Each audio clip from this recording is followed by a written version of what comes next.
No puedo dormir más. Está fuera de mi tienda por tercera noche consecutiva.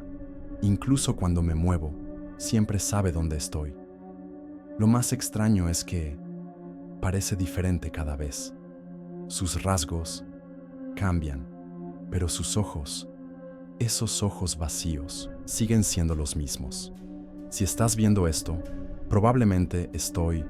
Mi nombre es Daniel Vega, director de documentales especializados en folclore latinoamericano.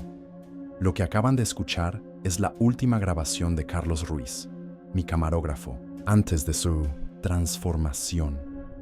No hay otra palabra para describirlo. Nunca pensé que estaría grabando esto.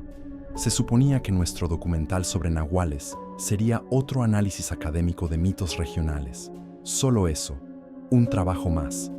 Ahora me encuentro, escondido, intentando documentar la verdad antes de que sea demasiado tarde. La memoria USB con la grabación de Carlos apareció en mi bolso 3 días después de que lo encontráramos de nuevo. Al principio pensé que él mismo la había puesto allí, pero ahora sé que fue un mensaje, una advertencia que no supe interpretar a tiempo. Si estás viendo esto, necesito que entiendas algo fundamental. Los nahuales no son simples leyendas. No son transformistas que cambian de humano a animal como cuentan las historias para niños. Son algo mucho peor. Estoy grabando este testimonio porque siento cambios dentro de mí, pequeños detalles que no puedo explicar. A veces me miro al espejo y por un instante fugaz veo a alguien más devolviéndome la mirada. Esta es la verdadera historia de lo que nos sucedió en las montañas de Santa María Teopoxco. Una advertencia, un testimonio y tal vez mi última oportunidad de dejar constancia de quién soy realmente, antes de que esa identidad desaparezca por completo. Todo comenzó hace 3 meses, cuando formamos un equipo para documentar las leyendas mexicanas de criaturas metamórficas. Reuní al mejor equipo que pude encontrar para este proyecto. Carlos Ruiz, un camarógrafo experimentado con quien había trabajado en 3 documentales previos sobre folclore mexicano. Luisa Mendoza, antropóloga especializada en culturas indígenas mesoamericanas, cuyo conocimiento sobre rituales antiguos resultaría invaluable y fatídico. Marcos Gutiérrez, técnico de sonido con experiencia, capturando ambientes en locaciones remotas. Y Elena Soto, productora meticulosa que manejaba la logística como nadie. Ninguno de ellos merecía lo que les sucedió. Nos reunimos en mi apartamento en Ciudad de México durante 4 semanas, investigando todo lo relacionado con nahuales. En la tradición mexicana, estos seres son brujos capaces de transformarse en animales. La palabra proviene del náhuatl, nahuali, disfraz o cobertura. Las comunidades indígenas han temido a estas entidades durante siglos. Hay reportes de avistamientos en esta región que datan de la época colonial, explicó Luisa una noche, señalando un pequeño punto en el mapa de Oaxaca. Santa María Teopoxco, un pueblo remoto donde el tiempo parece haberse detenido. Trinligui, interesante, continuó. Es que en esta zona específica, los relatos no hablan solo de transformaciones animal-humano. Hay registros de un tipo particular de nahual que puede adoptar rostros humanos. Carlos se mostró inmediatamente fascinado. Es el documental perfecto, dijo. Podríamos ser los primeros en capturar algo realmente único. Si pudiera regresar a ese momento, preparamos nuestro equipo. Cámaras de alta definición, micrófonos direccionales, equipo de visión nocturna y provisiones para 2 semanas. Elena consiguió los permisos necesarios y contrató transportación hasta el pueblo. Recuerdo claramente nuestro último día en la ciudad. Elena me preguntó si realmente creía que encontraríamos algo. La mayoría son solo historias, le dije. Pero siempre hay un núcleo de verdad en estas leyendas. Qué equivocado estaba. La verdad resultaría ser infinitamente más oscura de lo que podíamos imaginar. Partimos al amanecer, dejando atrás la seguridad de la civilización para adentrarnos en un territorio donde las reglas de la realidad comenzarían a desdibujarse con cada paso. El camino hacia Santa María Teopoxco se volvía más estrecho y sinuoso con cada kilómetro. La vegetación se densificaba, enredándose como si intentara impedir nuestro avance. Una niebla persistente comenzó a envolvernos cuando ascendíamos por las montañas, dificultando la visibilidad y creando un ambiente casi onírico. Es como si el pueblo no quisiera ser encontrado, comentó Marcos, ajustando su equipo de audio para captar los sonidos del bosque circundante. Cuando finalmente llegamos, el sol comenzaba a ocultarse. Santa María Teopoxco parecía congelado en el tiempo.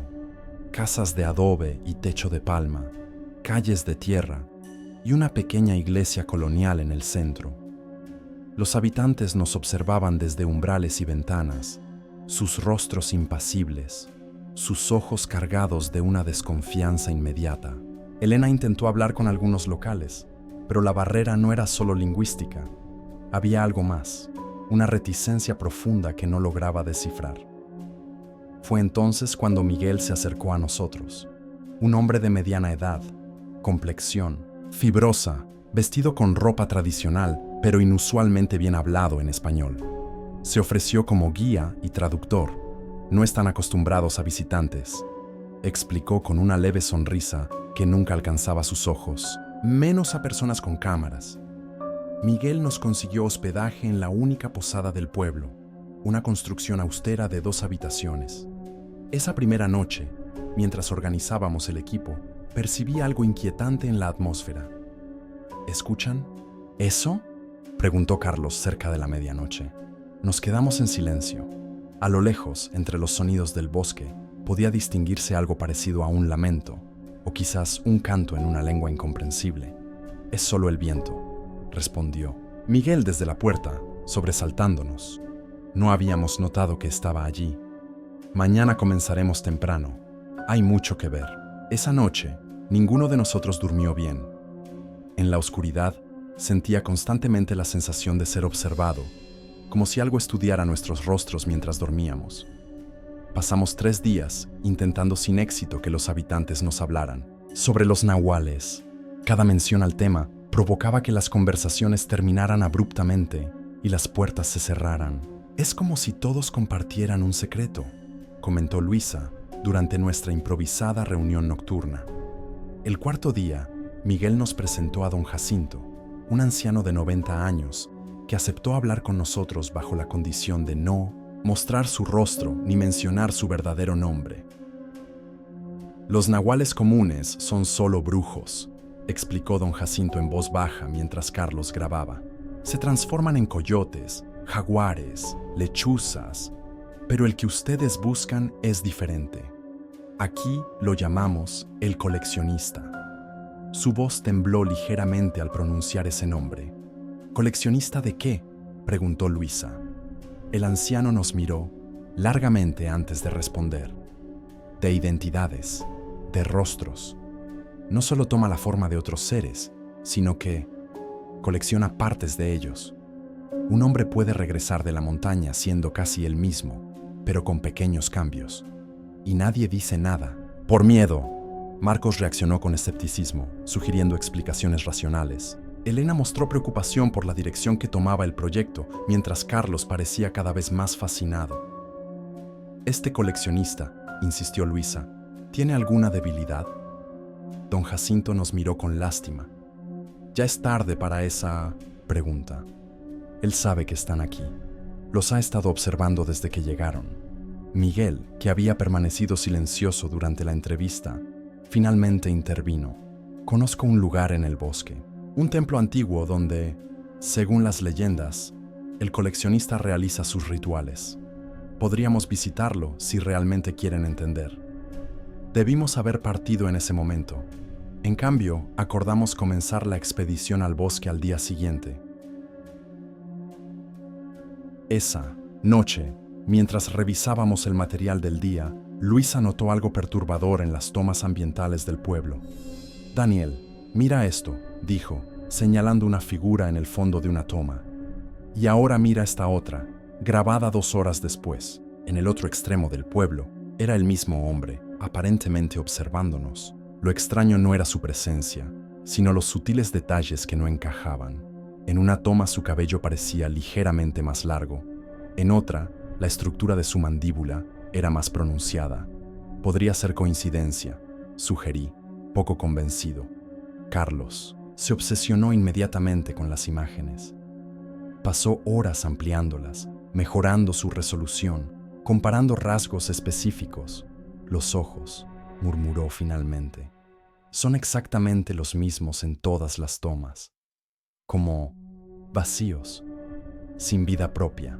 Luisa encontró al hombre en 5 grabaciones más, siempre al fondo, siempre observando, siempre con pequeñas variaciones físicas. En cada imagen, solo sus ojos permanecían inquietantemente idénticos. Cuando mostramos las imágenes a algunos aldeanos, incluyendo a don Jacinto, todos negaron conocer al sujeto. Sus reacciones variaban entre confusión y lo que parecía ser un miedo reprimido. Deberíamos buscar a este hombre, propuso Marcos, todavía escéptico sobre la situación. No, será necesario, respondió Miguel desde la puerta, sobresaltándonos nuevamente con su sigiliosa presencia. Creo que él los encontrará a ustedes. La forma en que lo dijo envió escalofríos por mi espalda. Cuando le mostré las imágenes, Miguel las estudió con una familiaridad inquietante. El bosque guarda secretos más antiguos que este pueblo, dijo finalmente. Si quieren respuestas reales, debemos ir al templo antiguo. Está a un día de camino, en lo profundo de la montaña. La proposición dividió al equipo. Elena sugirió que regresáramos a la ciudad con lo que ya teníamos. Carlos, por el contrario, estaba determinado a continuar. Vine a documentar algo real, insistió. Y esto es más real de lo que esperábamos. No sabía entonces que esa decisión sellaría nuestros destinos. Al amanecer, cargamos el equipo esencial: 2 cámaras HD, grabadoras de audio, visión nocturna, provisiones para 3 días y equipo rudimentario de acampada. Miguel nos advirtió que el camino sería difícil. No imaginábamos cuán literal resultaría esa advertencia. El sendero apenas existía, difuminándose entre la vegetación hasta desaparecer por completo. Miguel avanzaba con una seguridad inquietante, como si una brújula invisible lo guiara. ¿Cómo conoces tan bien este camino?, preguntó Luisa después de horas de caminata. He vivido toda mi vida en estas montañas, respondió sin voltear. El bosque y yo tenemos una relación especial. La densidad del follaje creaba un crepúsculo permanente bajo el dosel. Los sonidos normales del bosque, aves, insectos, pequeños mamíferos, iban disminuyendo conforme avanzábamos, hasta que nos envolvió un silencio antinatural. Cerca del atardecer, alcanzamos un claro dominado por una formación rocosa antigua. Parecía natural a primera vista, pero al acercarnos, notamos patrones tallados hace siglos, casi borrados por el tiempo. «Acamparemos aquí», anunció Miguel. «El templo está cerca, pero no debemos acercarnos de noche». Mientras montábamos las tiendas, Carlos me confesó algo perturbador. «He estado escuchando mi nombre», susurró. «Alguien lo susurra entre los árboles». Pensé que era Marcos gastándome una broma, pero lo escuché cuando él estaba frente a mí. Esa noche, nuestros equipos electrónicos comenzaron a fallar. Baterías completamente cargadas se agotaban en minutos. Las grabaciones se corrompían con estática inexplicable. Las brújulas giraban erráticamente. «Es la electricidad estática de la tormenta que se aproxima», explicó Miguel con demasiada tranquilidad. No había ni una nube en el cielo nocturno. «Carlos no está». El grito de Elena me despertó al amanecer. La tienda de Carlos estaba vacía, su saco de dormir abierto como si hubiera salido apresuradamente. Su mochila seguía allí, junto con su cámara personal y un pequeño cuaderno que usaba como diario. Organizamos una búsqueda inmediata. Miguel sugirió dividirnos. Marcos y Elena explorarían hacia el oeste, mientras él y yo iríamos hacia el norte, en dirección al templo. Quizás se adelantó por cuenta propia, sugirió. Parecía muy interesado en llegar primero. Durante la búsqueda, intenté sonsacar información a Miguel. Sus respuestas eran breves, contradictorias. Cuando mencioné al hombre de los ojos vacíos de nuestras grabaciones, Miguel Simplemente respondió: hay cosas en estas montañas que no se pueden explicar con sus cámaras. Regresamos al campamento después de horas infructuosas. Para nuestra sorpresa, Carlos estaba sentado junto al fuego apagado, con expresión confundida. Me desperté caminando, explicó. Estaba siguiendo algo, una voz que sonaba como mi madre. Cuando recuperé la conciencia, estaba perdido. Mientras los demás lo rodeaban con preguntas, yo examiné discretamente el diario que había dejado atrás. Las últimas entradas eran inquietantes. Lo vi otra vez al borde del claro. No se mueve como una persona normal.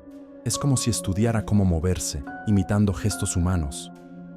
Algo me llama por las noches. Conoce mi nombre. Conoce los nombres de todos nosotros. Sus ojos. Cuando lo miro directamente, es como mirar pozos sin fondo. No reflejan luz. Cuando Carlos nos contaba sobre su experiencia, noté algo. La cicatriz en su muñeca izquierda, resultado de un accidente durante nuestra expedición en Chiapas el año anterior, ahora estaba en su muñeca derecha. Cuando todos dormían esa noche, mostré el detalle a Luisa. Su rostro palideció. No, es solo eso, susurró. Su manera de hablar ha cambiado. Usa expresiones que nunca antes le había escuchado, y a veces parece que no sabe cómo reaccionar, como si estuviera aprendiendo a ser Carlos. Los días siguientes se convirtieron en un descenso gradual hacia la paranoia. Carlos parecía casi normal, pero pequeños detalles delataban que algo fundamental había cambiado. Sostenía su cámara con la mano equivocada, olvidaba anécdotas que habíamos compartido durante años, y a veces se quedaba inmóvil, observándonos, cuando creía que no lo notábamos. Comencé a grabar secretamente nuestras conversaciones, comparando su voz actual con grabaciones anteriores. El timbre era similar, pero el ritmo y las inflexiones habían cambiado sutilmente, como si alguien estuviera interpretando el papel de Carlos sin dominarlo completamente. La noche del sexto día, Marcos desapareció. Lo encontramos a la mañana siguiente, desorientado pero aparentemente ileso, con la misma historia de haber seguido una voz familiar.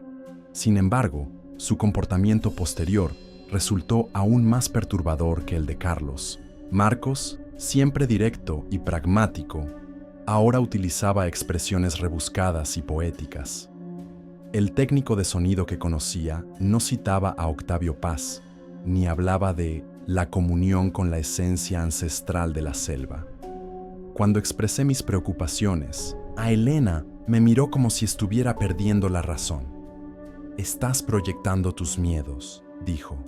«Estas montañas afectan la percepción. Quizás deberíamos regresar todos a la ciudad». Esa noche, mientras todos dormían, revisé nuevamente nuestras grabaciones. Fue entonces cuando noté algo que había pasado por alto. En las tomas del pueblo, Miguel aparecía ocasionalmente al fondo, exactamente en la misma posición que el hombre de los ojos vacíos. Pero lo más perturbador era que, en algunos casos, ambas figuras aparecían simultáneamente en el mismo cuadro. La mañana siguiente, mientras los otros preparaban el desayuno, revisé el diario de Carlos más detenidamente. Entre las últimas páginas, encontré algo que me heló la sangre. Una serie de bocetos inquietantemente detallados.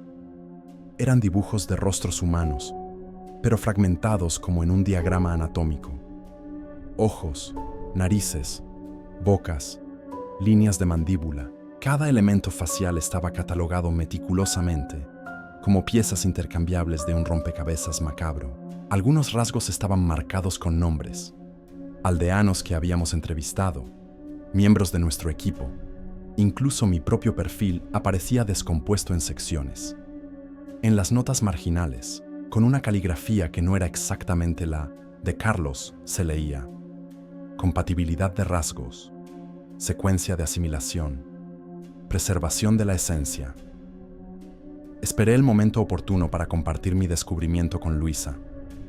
Como antropóloga, podría tener alguna perspectiva sobre esto. Esto coincide con ciertos rituales aztecas antiguos, susurró después de examinar los dibujos. Creían que podían apropiarse de las cualidades de otros seres desmembrándolos y recomponiéndolos, pero esto es diferente, más preciso, casi quirúrgico. Conectamos los puntos rápidamente, las desapariciones, los cambios sutiles, los detalles físicos alterados. No es transformación simple, conjeturé. El coleccionista no solo adopta la apariencia de otros, literalmente recolecta rasgos específicos, características físicas que incorpora permanentemente. Y quizás no solo físicas, añadió Luisa. Los cambios en comportamiento sugieren que también asimila aspectos de la personalidad, recuerdos, habilidades. ¿Pero con qué propósito? Renovación, respondió. Si las leyendas son ciertas, estos seres son antiguos. Quizás necesitan actualizarse, incorporar nuevos elementos para mantener su existencia prolongada. Decidimos confrontar a Miguel, armados con esta teoría y las evidencias recolectadas. Pero cuando regresamos al campamento, encontramos a Luisa y Elena empacando apresuradamente. Miguel encontró el templo, anunció Marcos con entusiasmo artificial. Vamos a documentarlo ahora mismo. Sus ojos, noté con horror, habían comenzado a adquirir ese vacío característico que habíamos visto en las fotografías. A la mañana siguiente, Luisa y Elena habían desaparecido. Seguramente se adelantaron al templo, sugirió Miguel con una calma innatural. Las encontraremos allí. Insistía en revisar sus tiendas antes de partir. Todo su equipo personal seguía allí, incluyendo las libretas de investigación de Luisa. Mientras Marcos y Carlos, o quienes fuesen ahora, recogían el campamento, hojeé rápidamente las notas de Luisa. En la última página, escrito apresuradamente: Miguel está en fotos de 1970, mismo rostro, imposible. Mi corazón se aceleró. Durante la preparación del viaje, Luisa había recopilado fotografías históricas del pueblo. Busqué frenéticamente en su carpeta digital y ahí estaba, una imagen en sepia del pueblo tomada 53 años atrás. Entre la multitud, inconfundible, Miguel con exactamente la misma apariencia. Cuando levanté la mirada, Marcos me observaba fijamente. Sus movimientos al acercarse eran ligeramente desarticulados, como si su cuerpo fuera una marioneta mal manipulada. En contraste, «¿Algo interesante?», preguntó con una voz que ya no intentaba sonar completamente como la suya. Actué con naturalidad, guardando discretamente la memoria USB con mis hallazgos en mi zapato. Solo revisaba si dejaron alguna nota sobre a dónde iban. El ataque fue repentino. Marcos se abalanzó sobre mí con una fuerza inhumana. Logré golpearlo con una roca cercana y escapar hacia la espesura del bosque. Corrí sin dirección durante horas, guiándome solo por el musgo de los árboles para mantener un rumbo constante. Eventualmente, exhausto y desorientado, encontré algo que las advertencias de los aldeanos habían mencionado.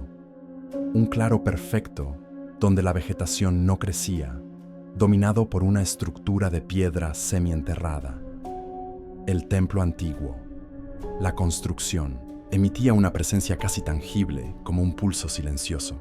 En los muros exteriores, erosionados por siglos, podían distinguirse petroglifos que mostraban figuras humanas, de cuyas cabezas surgían múltiples rostros. El interior del templo estaba iluminado por una luz verdosa, cuyo origen no pude determinar. Las paredes estaban cubiertas de relieves antiguos que mostraban ceremonias perturbadoras. Figuras humanas siendo desmembradas y luego recompuestas con partes de otros seres. En la cámara central encontré a mi equipo. Estaban de pie, inmóviles, como estatuas, con expresiones vacantes. Elena, Luisa, Carlos y Marcos, o al menos algo que usaba sus cuerpos. Sus ojos reflejaban la misma vacuidad que había visto en las fotografías. Al fin llegaste, Daniel. Miguel emergió de las sombras, pero su voz resonaba diferente, como si varias gargantas hablaran simultáneamente. Sabía que eras diferente desde que llegaron, continuó. Los demás solo ven lo que quieren ver. Tú observas los detalles, las inconsistencias, una cualidad valiosa. ¿Qué les has hecho?, exigí, intentando mantener la compostura.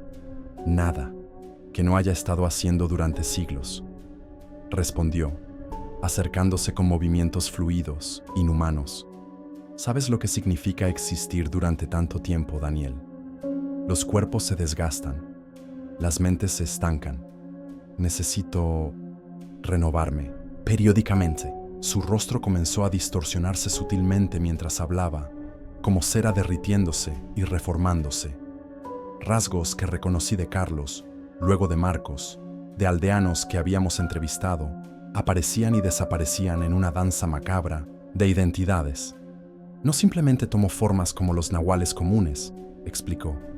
Colecciono esencias. Un rasgo aquí, una memoria allá, los mejores ojos, la mandíbula más fuerte, la voz más persuasiva, reconstruyéndome constantemente con las mejores partes de cada generación. Retrocedí hasta topar con una pared cubierta de símbolos circulares. No puedo simplemente matarlos e imitarlos. Necesito absorberlos lentamente, comprender sus peculiaridades, sus maneras únicas de existir. Es un arte, Daniel. Los aldeanos, ellos lo saben, musité, comprendiendo finalmente. Por supuesto, han sido mis cómplices por generaciones. Me temen, me veneran. Les permito existir a cambio de visitantes ocasionales. Un arreglo antiguo. Mientras hablaba, noté que el movimiento de mi espalda había activado algo en la pared. Antiguos símbolos comenzaron a brillar tenuemente. Pero tú, continuó Miguel, su rostro ahora una amalgama fluctuante de rasgos conocidos y desconocidos. Tú serás mi adquisición más valiosa en décadas. Lo que sucedió después permanece fragmentado en mi memoria, como piezas de un espejo roto que reflejan diferentes realidades. Recuerdo haber presionado instintivamente los símbolos en la pared, provocando un cambio en la atmósfera del templo. Miguel, o la criatura que usaba ese nombre, emitió un sonido imposible para una garganta humana, contorsionándose mientras los símbolos brillaban con intensidad creciente. Recuerdo haber arrastrado a mi equipo hacia la salida, sus cuerpos, semiconscientes, moviéndose mecánicamente, a través del bosque, tropezando en la oscuridad, guiándome solo por la posición de las estrellas. El pueblo estaba inquietantemente silencioso cuando llegamos al amanecer. Rostros impasibles nos observaban desde ventanas y puertas entreabiertas. Nadie ofreció ayuda. Robé una camioneta y conduje frenéticamente por caminos imposibles hasta llegar al hospital más cercano, 4 horas después. Las autoridades catalogaron el incidente como intoxicación por hongos alucinógenos. Mis explicaciones sobre nahuales y rostros robados fueron descartadas como delirios provocados por sustancias. Mi equipo se recuperó físicamente, pero algo fundamental había cambiado en ellos. No recordaban partes específicas de la expedición y mostraban personalidades ligeramente alteradas. Los médicos lo atribuyeron a estrés postraumático. Nadie creyó mi versión de los hechos. Eventualmente, dejé de intentar convencerlos. Regresé a Ciudad de México, solo. Comencé a documentar meticulosamente todo lo ocurrido, sabiendo que podría ser mi último testimonio auténtico, porque algo había cambiado también en mí, algo que solo yo podía percibir, algo que crecía cada día. 3 meses han pasado desde nuestro regreso.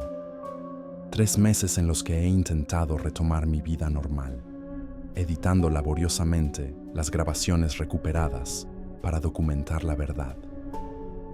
Al principio, los cambios eran tan sutiles que podía atribuirlos a mi imaginación alterada por el trauma. Un ligero temblor en mis manos al afeitar mi rostro cada mañana. La sensación ocasional de que mi reflejo tardaba una fracción de segundo en imitar mis movimientos.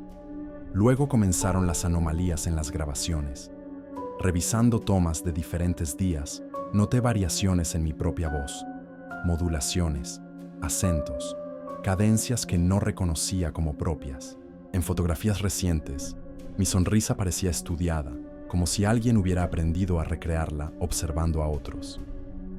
Los sueños son lo peor. En ellos, regreso constantemente al templo, pero no como víctima, sino como oficiante. Contemplo rostros suspendidos en el aire, seleccionando rasgos como un artista elige colores de una paleta. He intentado contactar a mi equipo repetidamente. Los números de teléfono han sido desconectados. Las direcciones que conocía ahora pertenecen a extraños que aseguran haber vivido allí por años. Es como si hubieran sido borrados metódicamente de la realidad. Hace una semana descubrí algo que destruyó mi última esperanza. Un anuncio en una revista especializada sobre un nuevo documental en producción, Metamorfosis, la verdad sobre los cambiaformas mesoamericanos, dirigido por mi equipo completo. Las fotos promocionales muestran sus rostros sonrientes, pero sus ojos, esos ojos vacíos que ahora reconozco perfectamente. He consultado médicos, psiquiatras, incluso un chamán. Todos ofrecen diagnósticos diferentes, pero ninguno comprende la verdadera naturaleza de lo que me está ocurriendo. Esta grabación es mi testimonio final, mi ancla a quien fui realmente, antes de que esa identidad se diluya completamente en algo otro. Siento que debo completar este registro ahora, mientras todavía soy mayoritariamente yo mismo. Los cambios se aceleran.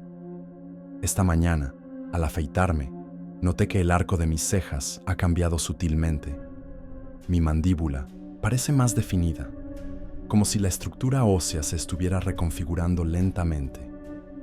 Hay momentos completos que no puedo recordar, horas, a veces días enteros, que desaparecen como si nunca hubieran existido. Encuentro notas escritas con mi caligrafía, pero que no recuerdo haber escrito, en un estilo que no es el mío. ¿Pueden verlo? ¿Pueden ver los cambios? ¿O solo yo los percibo? Estos no son mis ojos originales, son más penetrantes ahora, y mi nariz tiene un puente ligeramente diferente. Creo que finalmente comprendo lo que sucedió en el templo. No derroté al Nahual. El ritual que activé accidentalmente no lo destruyó, solo lo transfirió. Él necesitaba un nuevo recipiente, alguien con alcance, con una plataforma para extender su influencia, un documentalista con audiencia internacional. La colección continúa, y ustedes acaban de convertirse en parte de ella. Daniel Vega desapareció 3 días después de completar esta grabación. Su apartamento fue encontrado vacío, con todas sus posesiones intactas. La grabación anterior fue descubierta por el equipo de mantenimiento del edificio y entregada a las autoridades, quienes la archivaron como evidencia de un posible trastorno mental. 6 meses después, un nuevo documental titulado Metamorfosis, Rostros de Latinoamérica, comenzó a ganar notoriedad internacional. Su director, que se presenta como Daniel Vega, ha recibido múltiples premios por su innovador enfoque visual y narrativo. Testigos reportan haber visto a los miembros originales del equipo de Vega en diferentes ciudades del mundo, siempre brevemente y nunca juntos. En todas las ocasiones, los avistamientos coinciden con desapariciones locales inexplicables. Una anciana de Santa María Teopoxco, entrevistada bajo condición de anonimato, afirmó: "El coleccionista no es un ser, sino una condición que se transmite. No destruye a sus víctimas.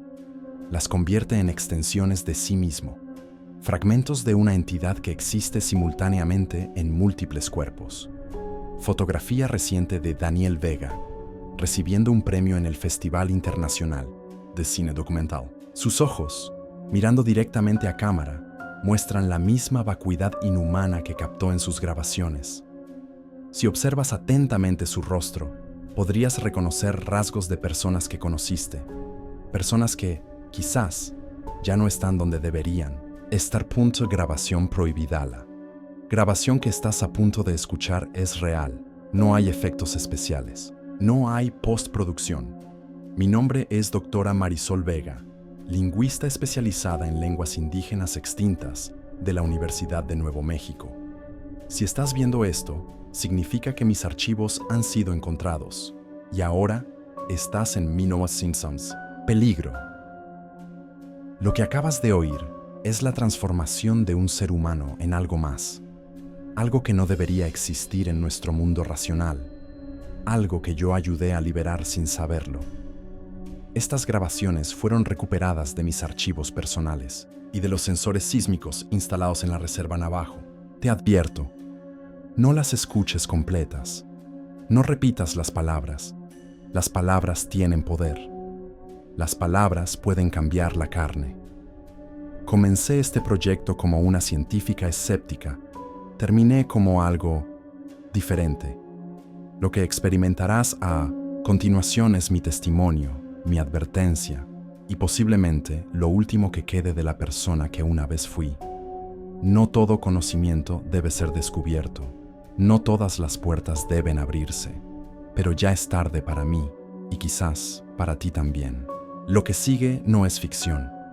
Es como descubrí que las leyendas sobre skinwalkers y nahuales no son mitos, sino advertencias. Advertencias que ignoré hasta que fue demasiado tarde. Lo que estás a punto de presenciar es como todo comenzó. Mi transformación, mi maldición, mi verdad. 3 meses antes de la grabación que acabas de escuchar, yo era simplemente una académica respetada con una vida perfectamente normal. Mi especialidad, descifrar lenguas que nadie ha hablado en siglos, lenguas muertas. O al menos, eso creía. Es un fenómeno acústico inexplicable, dijo el doctor Hernández mientras me mostraba las primeras grabaciones en mi oficina de la universidad. Los sensores sísmicos en la Reserva Navajo están captando algo que no son temblores. Son patrones. Patrones que se parecen sospechosamente al habla humana. Recuerdo haber sonreído con escepticismo. Interferencias, errores de calibración. Siempre hay una explicación racional. Acepté el proyecto por pura curiosidad académica. Un mes en el desierto, analizando anomalías sonoras. Una publicación interesante, quizás una nota al pie en algún estudio geológico. Nunca imaginé que estaría desenterrando algo que lleva siglos enterrado por una razón. Mi llegada a la reserva fue recibida con miradas distantes y advertencias. Veladas. Hay lugares donde el viento habla, me dijo una anciana mientras instalaba mi equipo en el tráiler laboratorio. Y lo que dice no es para oídos humanos. La ignoré. Como ignoramos a los que creemos supersticiosos cuando estamos armados con títulos universitarios y certezas científicas. Esa primera noche, sola en mi laboratorio improvisado, conecté los auriculares y reproduje la primera grabación, sin procesar. El sonido era débil, casi imperceptible, un susurro entre el ruido estático. Palabras fragmentadas en un dialecto que me resultaba vagamente familiar y a la vez completamente ajeno. Aumenté el volumen, filtré el ruido de fondo y entonces lo escuché con claridad por primera vez. Una voz antigua pronunciando palabras que resonaban en mis huesos. Palabras que parecían pronunciar mi nombre. No lo sabía entonces, pero acababa de abrir una puerta que nunca debería haberse abierto. Y algo del otro lado me estaba invitando a entrar. Día 7 de investigación.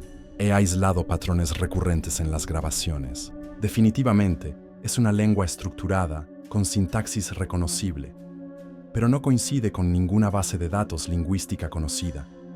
Mi voz en la grabadora sonaba clínica, profesional. No revelaba mi creciente fascinación.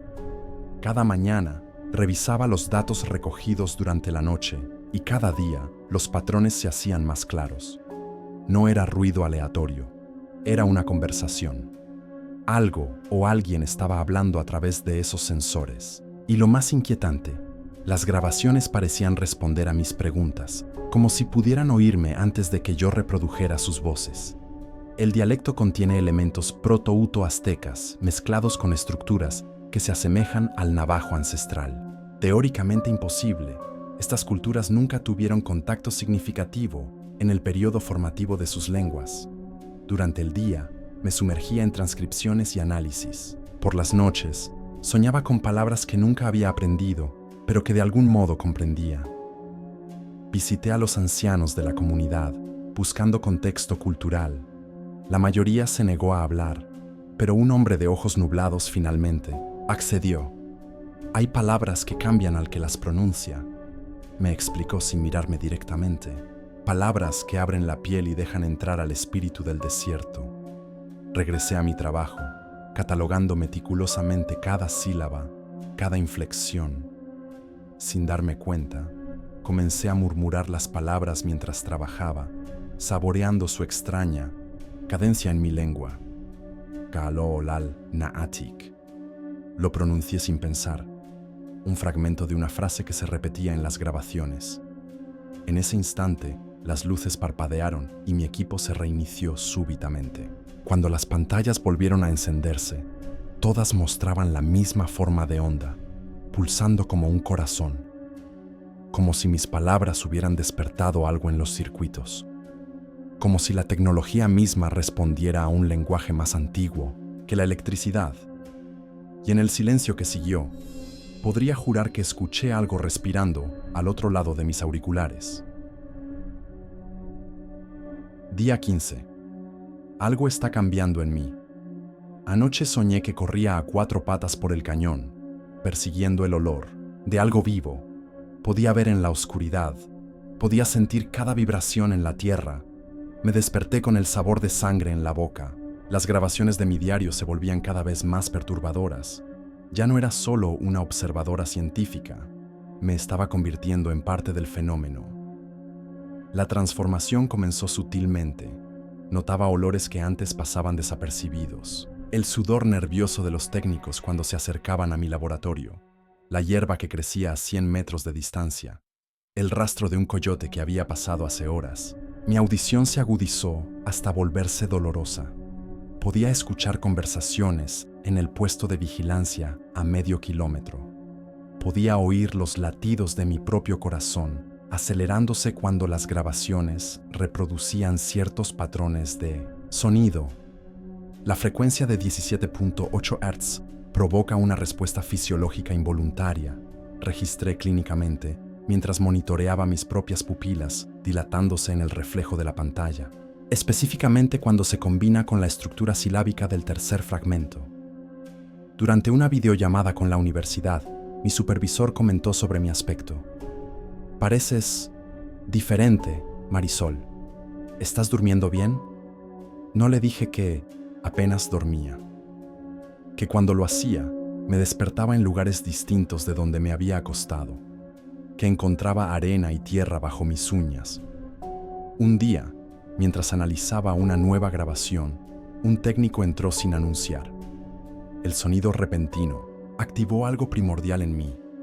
Me giré con una velocidad imposible, mis labios retrayéndose en un gruñido antes de poder controlarme. El vaso que sostenía se hizo añicos en mi mano, pero no sentí dolor. El técnico retrocedió, pálido. «Sus ojos», murmuró. Sus ojos cambiaron. Esa noche, revisando antiguos textos sobre rituales de transformación, hice la conexión que había estado evitando. Las palabras en las grabaciones coincidían con fragmentos de rituales prohibidos, tanto en la tradición navajo como en textos mesoamericanos sobre nahuales. Instalé una cámara para grabarme mientras dormía. A la mañana siguiente, con manos temblorosas, revisé el metraje. Lo que vi me heló la sangre.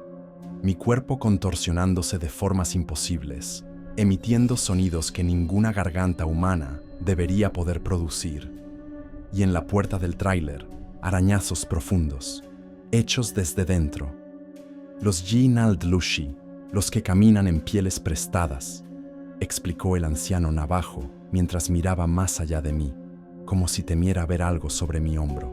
Y los nahuales del sur. Creíamos que eran tradiciones separadas, pero quizás siempre fueron lo mismo. Después de semanas evitándome, finalmente un anciano de la tribu aceptó hablar. Mi desesperación era evidente. Ya no podía negar que algo sobrenatural me estaba ocurriendo.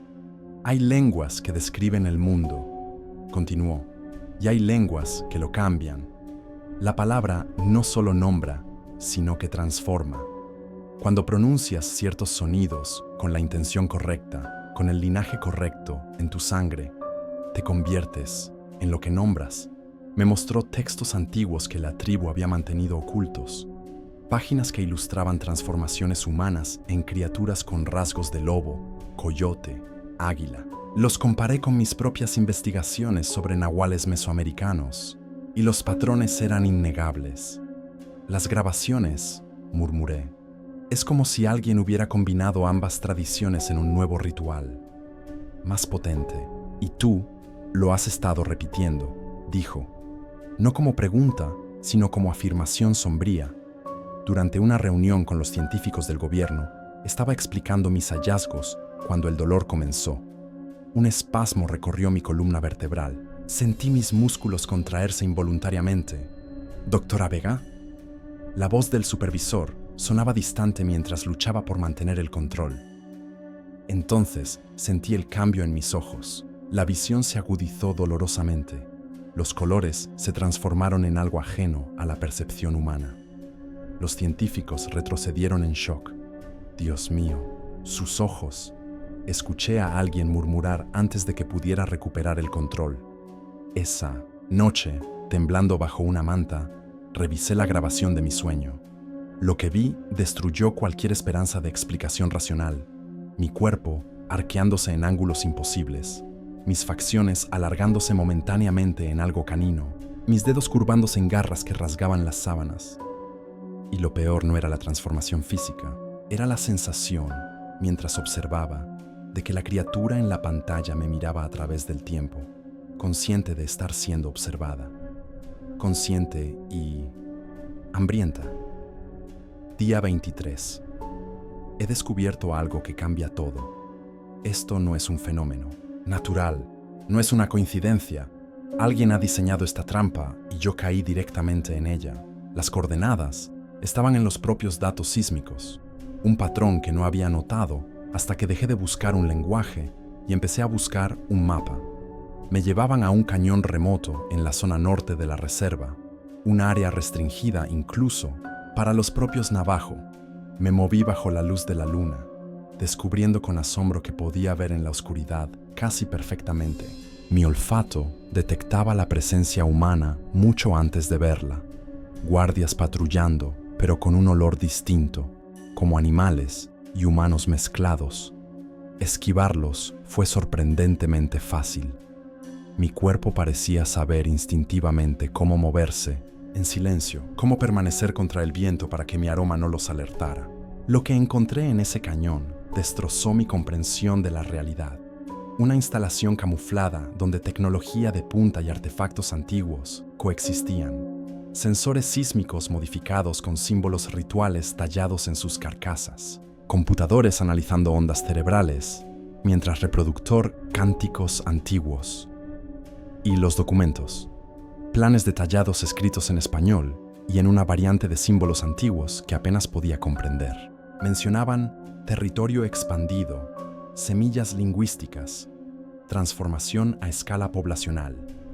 Un mapa mostraba puntos rojos extendiéndose desde el sur de México hacia el norte, atravesando la frontera, con la reserva Navajo marcada como zona de conversión primaria. Mi nombre aparecía en un documento, junto con mi perfil profesional completo y una nota. Linaje confirmado, receptiva a nivel 4. Me habían elegido, me habían estudiado antes de reclutarme. Yo no era investigadora, era un experimento. Mientras fotografiaba los documentos con mi teléfono, un sonido me alertó. Me giré para ver a dos hombres bloqueando mi salida. Hombres cuyos movimientos eran demasiado fluidos, cuyos ojos reflejaban la luz de forma antinatural. La lingüista despierta, dijo uno en español con un acento antiguo. Has progresado más rápido de lo esperado. Corrí, no como humana, sino como algo más. Saltando distancias imposibles, sintiendo cada piedra bajo mis pies descalzos, oliendo el camino hacia la libertad. Una garra, no, una mano. Me alcanzó, rasgando mi espalda. El dolor desencadenó algo primario en mí. Me giré con un rugido que no sabía que podía producir. Lo que siguió fue violento y borroso. Escapé, herida y transformada, hasta una cueva donde finalmente colapsé. Ya no soy solo observadora, susurré a mi grabadora mientras la sangre manchaba mi ropa. Soy parte de esto ahora, y ellos saben quién soy. No luches contra ella. La transformación es como el agua. Si resistes, te ahogarás. Aprende a fluir con ella. La voz pertenecía a un anciano navajo que encontró mi escondite en la cueva. No mostró sorpresa ante mis heridas que sanaban demasiado rápido, ni ante mis ojos que cambiaban de color cuando el dolor se intensificaba. Te he observado desde que llegaste, explicó mientras aplicaba una mezcla de hierbas en mis cortes. Eres la tercera que envían este año. Las otras no sobrevivieron a la transformación inicial. Su nombre era Hosteen Bigay, guardián de una tradición que existía en las sombras de la cultura navajo oficial. No todos los skinwalkers, me explicó, elegían el camino oscuro. Algunos se convertían en protectores, utilizando su dualidad para mantener el equilibrio. Lo que has encontrado es una guerra antigua, dijo mientras el fuego proyectaba sombras danzantes en las paredes de la cueva. Los nahuales del sur siempre han codiciado estas tierras de poder. Tradicionalmente, la transformación requería años de entrenamiento, sacrificio y preparación mental. Sacó un pequeño dispositivo electrónico de su bolsillo, sorprendiéndome. Pero han encontrado un atajo. Están usando tecnología moderna para transmitir los rituales antiguos, infectando a personas susceptibles genéticamente. Personas como tú. ¿Genéticamente? Tu abuela materna era de Oaxaca, ¿verdad? Tierra de nahuales. Nunca había mencionado a mi abuela. La información estaba en mi expediente, el que habían compilado sobre mí. Los días siguientes fueron una agonía controlada. Hosteen me enseñó a encauzar la transformación en vez de resistirla. Meditaciones que anclaban mi mente humana mientras mi cuerpo cambiaba. Ejercicios que me permitían acceder a los sentidos amplificados sin perder el control. Inhala mientras visualizas tus ojos cambiando. Acepta la visión. Siente cómo se transforma tu percepción. Aprendí a hacer surgir garras a voluntad, a aguizar mi audición deliberadamente, a mantener mi identidad mientras partes de mí se volvían algo más. En la próxima luna llena, advirtió Hosteen, completarán el ritual mayor. Usarán los sensores sísmicos como amplificadores para transmitir el cambio a todos los que han sido expuestos a las grabaciones iniciales. Docenas se transformarán simultáneamente. La mayoría morirá en el proceso. Los que sobrevivan estarán bajo el control del líder nahual. ¿Cómo lo detenemos? Tú debes enfrentarlo. Has recibido su don, pero no su influencia. Eres la única que puede entrar en su ritual y revertirlo. Esa noche, mientras practicaba invocar y revertir una transformación parcial frente a un fragmento de espejo, grabé en mi diario: tengo 3 días para convertirme en lo que ellos son, pero no como ellos son. Debo dominar la bestia antes de que la luna llena la libere por completo. La luna llena se refleja en el cañón. Estoy en posición a 200 metros del sitio ritual. Puedo oler la anticipación en el aire. Puedo sentir la energía acumulándose. Mi susurro apenas audible quedó grabado mientras me agazapaba entre las rocas, observando la actividad en el sitio ceremonial. Los 3 días de preparación con Hosteen me habían dado un control precario pero efectivo sobre mis transformaciones parciales. Podía extender garras a voluntad, agudizar mis sentidos, incluso cambiar levemente mi estructura ósea para moverme de formas imposibles para un humano. Figuras encapuzadas instalaban equipos sofisticados alrededor de un círculo de piedras antiguas. Tecnología moderna conectada a símbolos tallados hace milenios. Sensores sísmicos modificados formaban un perímetro, sus luces parpadeando en sincronía con un pulso que podía sentir dentro de mis huesos. Están combinando la acústica natural del cañón con transmisores digitales, murmuré en mi grabadora. Es una amplificación ritual a escala industrial. A medida que la luna ascendía, nuevas figuras emergieron de las sombras. No caminaban como humanos, se movían con una gracia depredadora, sus siluetas cambiando sutilmente con cada paso. Nahuales completos, transformados, algunos con rasgos felinos, otros caninos, uno incluso con características de águila, sus brazos extendidos como alas, parciales. Mi corazón se aceleró. Mi piel picaba con el impulso de unirme a ellos. Era hermoso y aterrador a la vez. Y entonces lo vi. El líder. Un hombre alto, cuyo rostro parecía fluctuar entre humano y felino, sin jamás establecerse completamente en uno u otro. Sus movimientos eran hipnóticos, regalos, como si la gravedad lo afectara de manera diferente. Participantes humanos fueron conducidos al círculo central. Algunos parecían drogados o en trance, otros claramente aterrorizados. Reconocí a 2 técnicos del proyecto original. «Van a transformarlos a todos», susurré, enfocando mi cámara improvisada, «y los que sobrevivan seguirán al líder incuestionablemente». El ritual comenzó.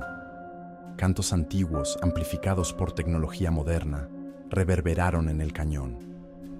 Los sensores sísmicos pulsaban, enviando patrones que podía sentir recorriendo la tierra bajo mis pies.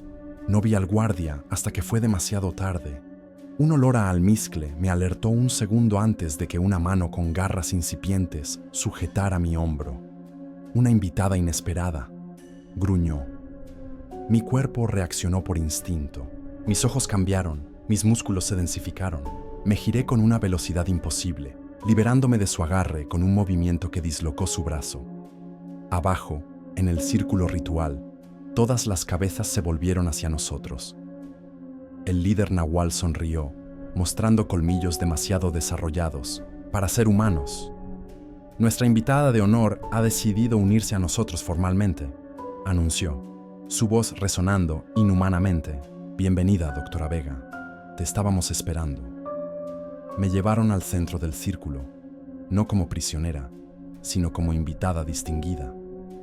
El líder nahual me observaba con ojos ambarinos que reflejaban la luz lunar de manera antinatural, pupilas verticales contraídas con interés. «La elegida que se eligió a sí misma», dijo en una mezcla de español antiguo y palabras que no pertenecían a ninguna lengua moderna. «Te hemos seguido desde que descubrimos tu existencia, Marisol Vega, descendiente de la línea de Oaxaca». Su rostro cambiaba sutilmente mientras hablaba, rasgos humanos fluyendo hacia lo felino y regresando. No era una transformación descontrolada, sino un estado intermedio perfectamente dominado. Tus credenciales lingüísticas fueron impresionantes, pero fue tu sangre lo que realmente nos interesó, continuó, circulando a mi alrededor. Necesitábamos alguien que pudiera perfeccionar el ritual de transmisión, alguien con el conocimiento académico y el linaje genético adecuado. «Me manipulaste», respondí, manteniéndome firme, aunque cada instinto me gritaba que me sometiera ante su presencia dominante. «Me convertiste en esto contra mi voluntad». «¿Contra tu voluntad?» Su risa resonó en el cañón. Tu sangre cantó al escuchar las palabras. Tu transformación fue excepcionalmente rápida. No despertamos nada que no quisiera despertar, doctora. Los demás nahuales formaron un círculo a nuestro alrededor. Los humanos cautivos observaban con una mezcla de horror y fascinación. «Esta noche completamos lo que comenzamos», anunció el líder. «El ritual de luna llena expandirá nuestra influencia a través de toda la región. Cientos experimentarán la transformación simultáneamente. Los fuertes sobrevivirán y se unirán a nosotros. Los débiles nutrirán la tierra». Desplegó un mapa holográfico desde un dispositivo ultramoderno. Mostraba la reserva y las ciudades circundantes, con puntos rojos pulsantes que representaban los transmisores ocultos. Nuestros ancestros soñaron con esto, pero carecían de los medios. La tecnología moderna nos permite lo que antes requería décadas de rituales individuales. Una transformación masiva, un nuevo comienzo para nuestra especie. Me ofreció un lugar privilegiado en su nueva jerarquía. La científica que perfeccionaría el proceso, la lingüista que traduciría los textos antiguos restantes. En ese momento, sentí la presencia de la luna directamente sobre nosotros. El ritual alcanzaba su punto culminante. Los sensores sísmicos pulsaron con mayor intensidad, transmitiendo las palabras antiguas a través de la tierra misma. Los humanos, cautivos, comenzaron a convulsionar, sus cuerpos respondiendo involuntariamente al llamado. ¿Qué eliges, Marisol Vega?, preguntó el líder. ¿Te unes a nosotros en la creación de un nuevo mundo o mueres con el viejo? Miré a mi alrededor, tecnología y magia antigua fusionadas, el pasado y el futuro convergiendo en un momento de transformación terrible y hermoso. Sentí mi propia naturaleza dual luchando dentro de mí. Elijo un tercer camino, respondí mientras activaba deliberadamente mi transformación parcial. Mis ojos cambiaron, mis sentidos se agudizaron, pero mantuve mi mente clara. Comencé a pronunciar el contrarritual que Justin me había enseñado, combinando palabras nahuales con protecciones navajo, creando un nuevo patrón lingüístico que interfería con la transmisión.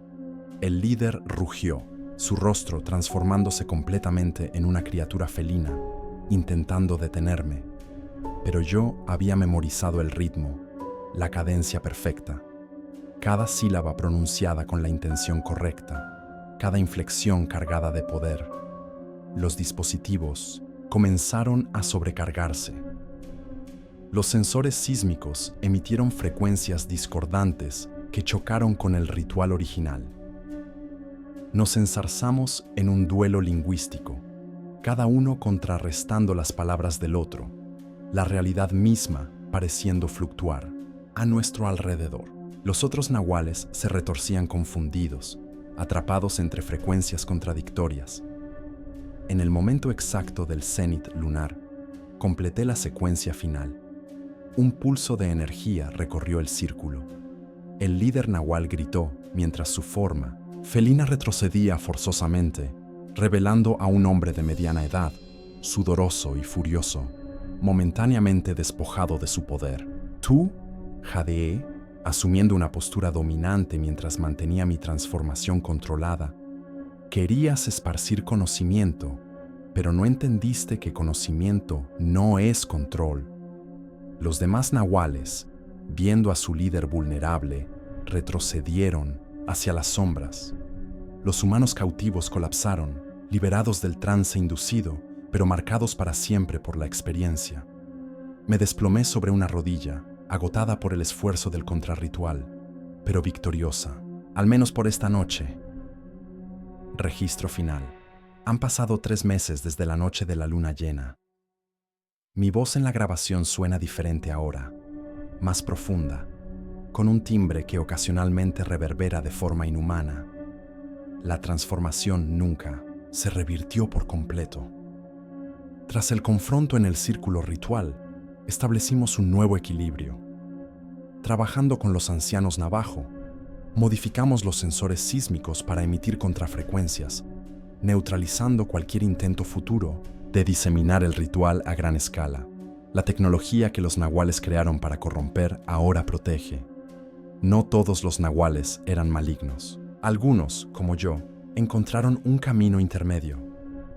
Ni completamente humanos ni enteramente bestias, sino guardianes de la frontera entre mundos. Somos 5 ahora. Personas que fueron expuestas a las grabaciones, pero resistieron el control mental. Cada luna llena patrullamos los límites entre lo conocido y lo oculto. El líder nahual escapó esa noche. Sabemos que regresará eventualmente, quizás con nuevos métodos, nuevas tecnologías. Estaremos esperando. Mi cámara enfoca el horizonte del desierto mientras el sol se pone. Puedo oler la tormenta que se aproxima a kilómetros de distancia. Puedo escuchar el movimiento de criaturas subterráneas. Mis ojos cambian brevemente mientras miro directamente al lente una última vez. Hay palabras que no deben ser pronunciadas. Hay conocimientos que transforman a quien los posee. Si encuentras grabaciones como estas, recuerda, no todo susurro en el viento es solo aire pasando. Algunos son invitaciones a algo más profundo y más peligroso. El viento aúlla a través del cañón, llevándose mis palabras. Pero no es solo viento lo que escuchas. Es una advertencia.